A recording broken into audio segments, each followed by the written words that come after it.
Port Days 2023 ha visto partecipare 2.700 cittadini, tra questi oltre 550 studenti di istituti primari e secondari e ancora giovani universitari ma anche esponenti della terza età, famiglie, numerose associazioni del territorio e oltre 90 tra imprenditori e operatori di settore. Si è trattato di una manifestazione nazionale promossa da Assoporti, realizzata sul territorio dall'Autorità di Sistema Portuale del Mar Adriatico Settentrionale, durata per 3 settimane e chiusasi nei giorni scorsi. In questa si sono alternate varie iniziative e incontri sia a Venezia che a Chioggia, con tour guidati, performance teatrali, percorsi guidati alla scoperta del waterfront veneziano ed eventi sportivi.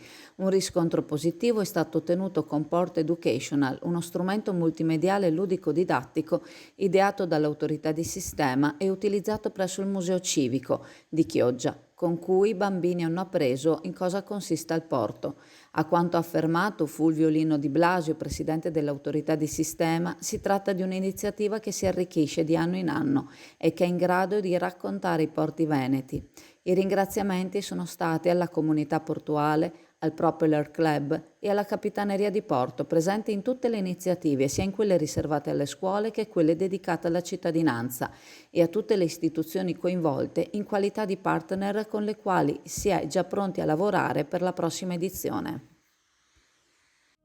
SD Auto informa della novità per il 2023, la revisione dei carrelli in sede. Si effettuano revisioni in sede dei rimorchi di massa complessiva non superiore ai 3.500 kg, 01 e 02, di carrelli per imbarcazioni, per moto, per auto, roulotte, trailer per il trasporto cavalli, carrelli tenda, carrelli trasporto animali e tutti i carrelli di massa complessiva non superiore ai 3.500 kg.